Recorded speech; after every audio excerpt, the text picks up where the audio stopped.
Welcome to The Making of a Nation, American History in VOA Special English. Americans experimented with many new customs and social traditions during the 1920s. There were new dances, new kinds of clothes, and some of the most imaginative art and writing ever produced in the United States. But in most ways, the 1920s were a conservative time in American life. Voters elected 3 conservative Republican presidents: Warren Harding, Calvin Coolidge, and Herbert Hoover. And they supported many conservative social and political policies.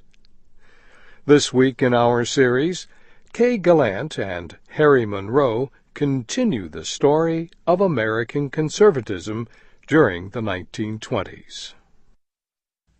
One such policy concerned immigration. Most Americans in the 1920s had at least some ties through blood or marriage to the first Americans who came from Britain. Many people with these kinds of historic ties considered themselves to be real Americans, true Americans. Americans traditionally had welcomed newcomers from such Western European countries as Britain, France, or Germany. But most of the people arriving in New York City and other harbors in the 1920s were from the central, eastern, and southern areas of Europe. Some Americans became afraid of these millions of people arriving at their shores. They worried that the immigrant newcomers might steal their jobs, or they feared the political beliefs of the immigrants. Pressure to control immigration increased following the World War.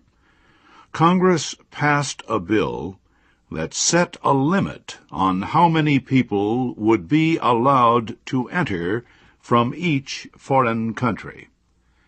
And the Congress and President Calvin Coolidge agreed to an even stronger immigration law in 1924.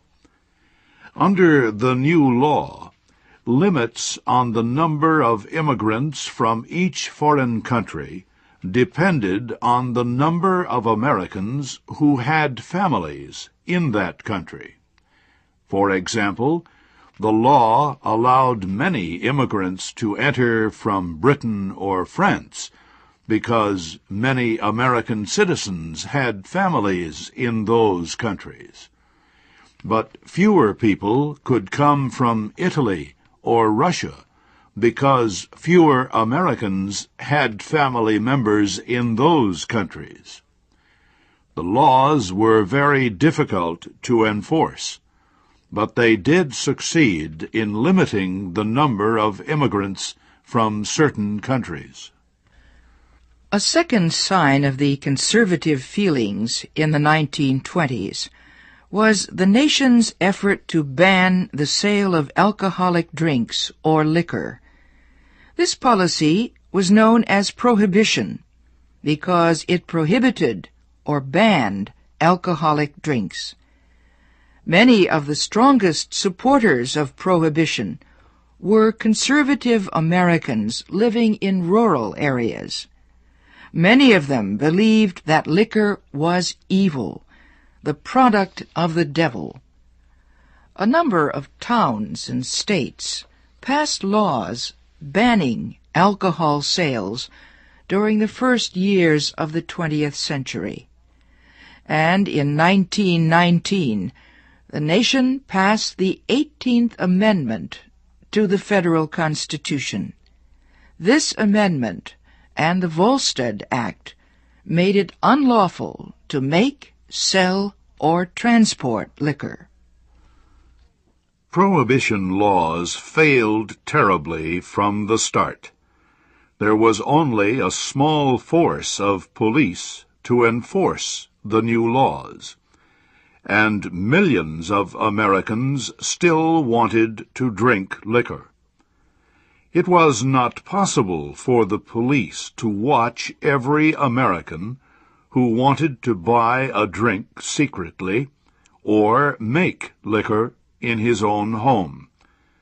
Not surprisingly, thousands of Americans soon saw a chance to make profits from the new laws. They began to import liquor illegally to sell for high prices. Criminals began to bring liquor across the long unprotected border with Canada, or on fast boats from the Caribbean islands. At the same time, private manufacturers in both cities and rural areas began to produce liquor, and shop owners in cities across the country sold liquor with little interference from local police. By the middle of the 1920s, it was clear to most Americans that Prohibition laws were a failure. But the laws were not changed until the election of President Franklin Roosevelt in 1932. A third sign of conservatism in the 1920s was the effort by some Americans to ban school books on modern science. Most of the Americans who supported these efforts were conservative rural Americans who believed in the traditional ideas of the Protestant Christian Church. Many of them were fearful of the many changes that had taken place in American society. Science became an enemy to many of these traditional religious Americans. Science seemed to challenge the most basic ideas taught in the Bible. The conflict burst into a major public debate in 1925 in a trial over Charles Darwin's idea of evolution.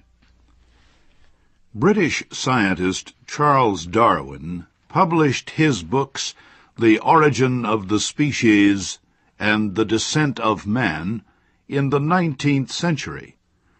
The books explained Darwin's idea that humans developed over millions of years from apes and other animals. Most Europeans and educated people accepted Darwin's theory by the end of the 19th century. But the book had little effect in rural parts of the United States until the 1920s. William Jennings Bryan led the attack on Darwin's ideas. Bryan was a rural Democrat who ran twice for president. He lost both times. But Bryan remained popular among many traditional Americans. Bryan told his followers that the theory of evolution was evil because it challenged the traditional idea that God created the world in 6 days. He accused scientists of violating God's words in the Bible. Bryan and his supporters called on local school officials to ban the teaching of evolution. Some state legislatures in the more conservative southeastern part of the country passed laws making it a crime to teach evolution theory. In 1925, a young science teacher in the southern state of Tennessee challenged the state's new teaching law. The teacher, John Scopes, taught Darwin's evolution ideas. Officials arrested Scopes and put him on trial. Some of the nation's greatest lawyers rushed to Tennessee to defend the young teacher. They believed the state had violated his right to free speech, and they thought Tennessee's law against teaching evolution was foolish in a modern scientific society. America's most famous lawyer, Clarence Darrow, became the leader of Scope's defense team. Bryan and other religious conservatives also rushed to the trial. They supported the right of the state of Tennessee to ban the teaching of evolution. The trial was held in the small town of Dayton, Tennessee. Hundreds of people came to watch: religious conservatives, free speech supporters, newsmen, and others. The high point of the trial came when Bryan himself sat before the court. Lawyer Clarence Darrow asked Bryan question after question about the Bible and about science. How did Bryan know the Bible is true? Did God really create the earth in a single day? Is a day in the Bible 24 hours, or can it mean 1,000,000 years? Bryan answered the questions, but he showed a great lack of knowledge about modern science. The judge found Scopes guilty of breaking the law. But in the battle of ideas, science defeated conservatism. And a higher court later ruled that Scopes was not guilty. The Scopes evolution trial captured the imagination of Americans.